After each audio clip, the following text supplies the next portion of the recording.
CM doctor Mohan Yadav का आज दिल्ली दौरा रहने वाला है। भोपाल से ही खबर आपको दे रहे हैं, जहां आज और कल वो दिल्ली दौरे पर रहने वाले हैं। सीएम यादव नेताओं से मुलाकात करेंगे। 9 जून को प्रधानमंत्री नरेंद्र मोदी का शपथ ग्रहण है और कल भी वो दिल्ली में ही थे, जहां एनडीए के सांसदों की बैठक थी और मुख्यमंत्रियों और उप मुख्यमंत्रियों के शामिल होने को लेकर भी खबरें आई थी, तस्वीरें आई थी उस कार्यक्रम में उनकी मौजूदगी की। और उसके बाद अब कल भी वो वहीं रहने वाले हैं, क्योंकि कल प्रधानमंत्री नरेंद्र मोदी तीसरी बार पीएम पद की शपथ लेने वाले हैं और इस दौरान तमाम राज्यों के मुख्यमंत्री, तमाम मेहमान सभी मौजूद रहेंगे और आज भी वो तमाम नेताओं से मुलाकात करने वाले हैं। किन किन नेताओं से उनकी मुलाकात होगी, किस मसले पर चर्चा होगी, शबाना हमारे साथ जुड़ी हुई हैं, हम उनसे और भी जानकारी ले लेते हैं। दिल्ली दौरा, प्रधानमंत्री नरेंद्र मोदी की शपथ ग्रहण समारोह में शामिल होने के लिए कल भी वहीं रहने वाले हैं, लेकिन आज क्या कार्यक्रम उनके रहेंगे, दौरे के दौरान वो किन नेताओं से मुलाकात कर सकते हैं? शबाना।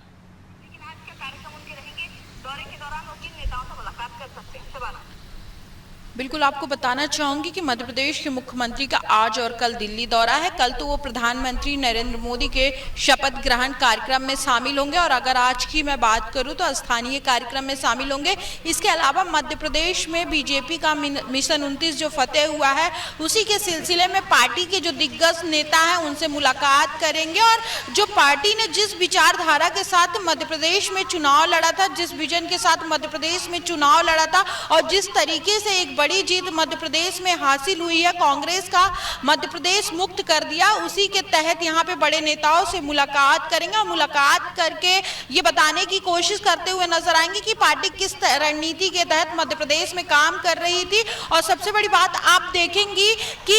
मध्य प्रदेश की बड़ी बड़ी सीटों पर भारतीय जनता पार्टी ने जीत हासिल की। हालांकि पिछले लोकसभा चुनाव में भारतीय जनता पार्टी 28 सीटें जीती थी, लेकिन इस बार 29 की 29 जीतकर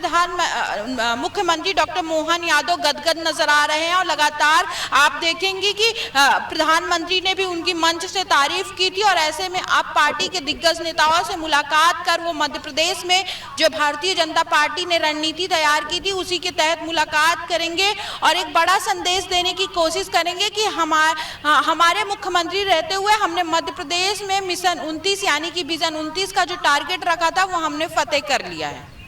बिल्कुल, 29 की 29 सीटें जीतना वाकई ये काबिल तारीफ है और अब देश की नज़र मध्य प्रदेश पर है, देश के तमाम राज्यों की, क्योंकि ये माना जा रहा है कि मध्य प्रदेश से अच्छी खासी परफॉर्मेंस बीजेपी ने की है और काबिल तारीफ, जिसमें ये कहा जा रहा है कि तोहफे के रूप में मध्य प्रदेश को बड़ा इनाम मिल सकता है और इनाम के रूप में कई सारी चर्चाएं हो रही हैं। हालांकि ये कितनी चर्चाएं और कितनी अफवाहें हैं ये तो कहना मुश्किल होगा, लेकिन हाँ ये माना जा सकता है कि बड़े नामों को बड़ी जगहें मिल सकती हैं, बड़े पोर्टफोलियो मिल सकते हैं। मध्य प्रदेश में 29 के 29 कमल खिलाना वीडी शर्मा, मुख्यमंत्री डॉक्टर मोहन यादव और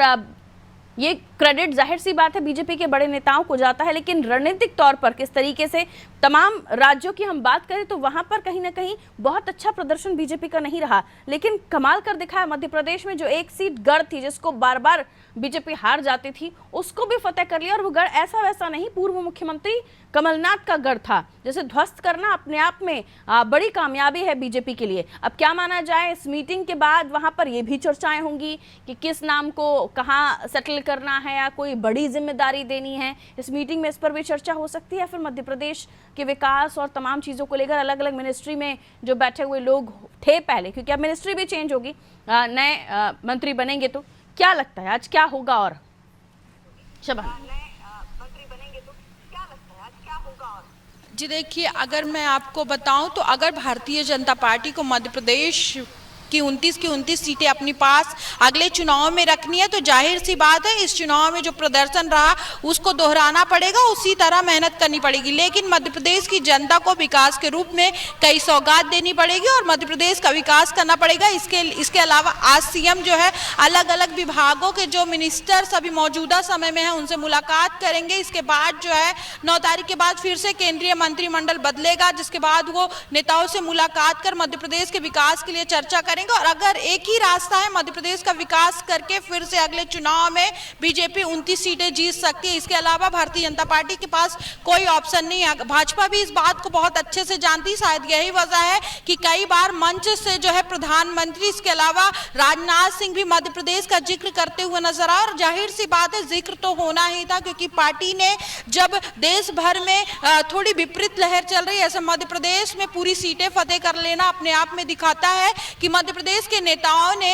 चाहे आप फ्रंट फुट की बात कर लीजिए या बैक फुट की, दोनों जगह पे काफी अच्छी मेहनत की है, इसलिए काबिले तारीफ था। और फिर अब मध्य प्रदेश के मुख्यमंत्री हर विभागों के मंत्रियों से बात कर ये कोशिश करते हुए नजर आएंगे कि ज्यादा से ज्यादा मध्य प्रदेश का विकास हो। उन्हीं सब चीजों को लेकर आज बैठक होगी, बड़े नेताओं से मुलाकात करेंगे और किस रोड मैप के तहत मध्य प्रदेश को विकसित करें, इन सब चीजों को लेकर चर्चा भी करते हुए नजर आएंगे। बिल्कुल, तो एक तरफ जहां केंद्र में सरकार बनने के बाद पोर्टफोलियो वितरण एक समय पर होगा, उसके बाद रफ्तार पकड़ेगा, लेकिन हमने देखा कि आचार संहिता कल ही खत्म हुई और मध्य प्रदेश भी रफ्तार पकड़ रहा है। और जो चीज़ें छूट गई हैं, एक लंबा समय जो कामों को पेंडिंग में डाला गया वो आचार संहिता की वजह से, अब वो दोबारा रफ्तार पकड़ रहा है। तो जो भी कमी पेशी आ रही होगी उस पर जाहिर सी बात है राज्य के मुख्यमंत्री हैं, अपने कर्तव्यों का निर्वहन कर रहे हैं राज्य की जनता के लिए। मैं लौटूंगी आपके पास शबाना, अगली खबर पर आपसे जानकारी लेंगे।